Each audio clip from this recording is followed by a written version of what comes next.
राहुल गांधी। भारतीय राजनीति में ये नाम सुनते ही दिमाग में बहुत कुछ आता है। उम्मीदें, विवाद और हाल ही में एक जबरदस्त वापसी। तो आज हम बात करेंगे एक ऐसे राजनीतिक उत्तराधिकारी के सफर की जिसने हार की राख से उठकर विपक्ष का सबसे बड़ा चेहरा बनने तक का सफर तय किया। तो सवाल यही है, जिस शख्स को कभी रिलक्टेंट पॉलिटिशियन या अनिच्छुक राजनेता कहा जाता था, वो आज देश में विपक्ष का सबसे बड़ा नेता कैसे बन गया। देखिए, ये सफर बिल्कुल भी सीधा नहीं था। उतार चढ़ाव से भरी एक ऐसी कहानी है ये, जिसने इंडियन पॉलिटिक्स पर अपनी एक अलग ही छाप छोड़ी। तो चलिए, राहुल गांधी की कहानी को समझने के लिए हमें थोड़ा पीछे जाना होगा, उनकी जड़ों तक। वो आते हैं नेहरू गांधी परिवार से। एक ऐसा नाम, एक ऐसा वंश जिसने भारत को कई प्रधानमंत्री दिए। अब देखिए, ऐसी विरासत के साथ दरवाजे तो खुलते हैं, लेकिन साथ ही कंधों पर उम्मीदों का एक बहुत बड़ा, बहुत भारी बोझ भी आ जाता है। लेकिन दिलचस्प बात यह है कि राजनीति हमेशा उनकी पहली पसंद थी ही नहीं। जरा इस टाइमलाइन पर नजर डालिए। उनका रास्ता किसी टिपिकल राजनीतिक वारिस जैसा बिल्कुल नहीं था। पढ़ाई विदेश में, फिर लंदन में मैनेजमेंट कंसल्टेंट की नौकरी और उसके बाद मुंबई में अपनी एक टेक कंपनी। मतलब ये सब कुछ राजनीति की दुनिया से मीलों दूर था। पर कहते हैं ना, किस्मत को कुछ और ही मंजूर था। 2000 के दशक की शुरुआत में आखिरकार पारिवारिक विरासत ने उन्हें अपनी ओर खींच ही लिया। और जब उन्होंने राजनीति में एंट्री की तो उम्मीदें तो बस आसमान पर थीं। और जानते हैं क्या, शुरुआत में उन्होंने इन उम्मीदों को पूरा भी किया। साल था 2004। उन्होंने अपने पिता की पारंपरिक सीट अमेठी से चुनाव लड़ा और नतीजा जबरदस्त था। 1 लाख से भी ज्यादा वोटों के मार्जिन से जीत। ये सिर्फ एक चुनावी जीत नहीं थी, ये एक ऐलान था कि गांधी परिवार की विरासत आगे बढ़ रही है। लेकिन वो सिर्फ एक और सांसद बनकर नहीं रह जाना चाहते थे। उन्होंने एक बड़ी जिम्मेदारी उठाई। कांग्रेस पार्टी के जो यूथ विंग्स थे, IYC और NSUI, उनमें एक नई जान फूंकने की। उनका मकसद एकदम साफ था, इन संगठनों में अंदरूनी डेमोक्रेसी लाना और इन्हें आम नौजवानों के लिए खोल देना। और उनके इस काम का जो नतीजा निकला, वो सच में हैरान करने वाला था। जरा इन आंकड़ों को देखिए। यूथ विंग की मेंबरशिप 2 लाख से बढ़कर सीधे 3.5 लाख हो गई।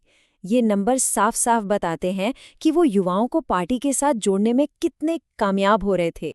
और युवाओं के बीच ये जो पॉपुलैरिटी बढ़ी थी ना, इसका सीधा असर 2009 के आम चुनावों में भी दिखा। खास तौर पर उत्तर प्रदेश जैसे बड़े और जरूरी राज्य में। वहां कांग्रेस के रिवाइवल का पूरा क्रेडिट राहुल गांधी को दिया गया। पार्टी ने वहां 80 में से 21 सीटें जीती और उस वक्त इसे एक बहुत बड़ी कामयाबी माना गया था।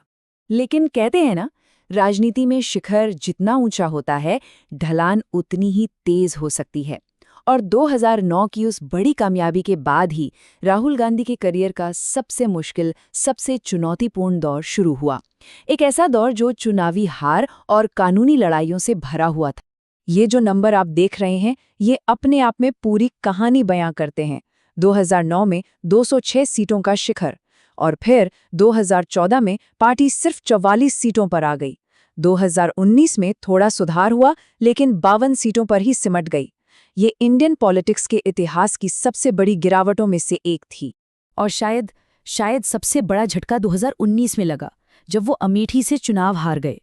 ये सिर्फ एक सीट हारना नहीं था, ये उस किले का ढहना था जिसे दशकों से उनके परिवार ने सींचा था।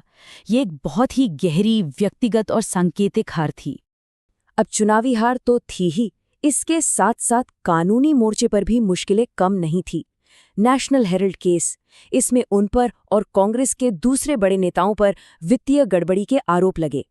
हाँ, ये बात और है कि पार्टी ने इसे हमेशा पॉलिटिकल वेंडेटा या राजनीतिक बदला बताया, और बाद में इस केस में सभी को जमानत मिल गई। और फिर आया वो मानहानि का मामला। 2019 में उनकी एक टिप्पणी पर उन्हें दोषी ठहराया गया, और इसका नतीजा ये हुआ कि उनकी संसद की सदस्यता तक चली गई। आप सोच सकते हैं ये उनके पॉलिटिकल करियर के लिए कितना बड़ा झटका रहा होगा। लेकिन फिर कहानी ने एक और मोड़ लिया, जब सुप्रीम कोर्ट ने उनकी सजा पर रोक लगा दी, और यहीं से उनकी वापसी का रास्ता भी खुल गया।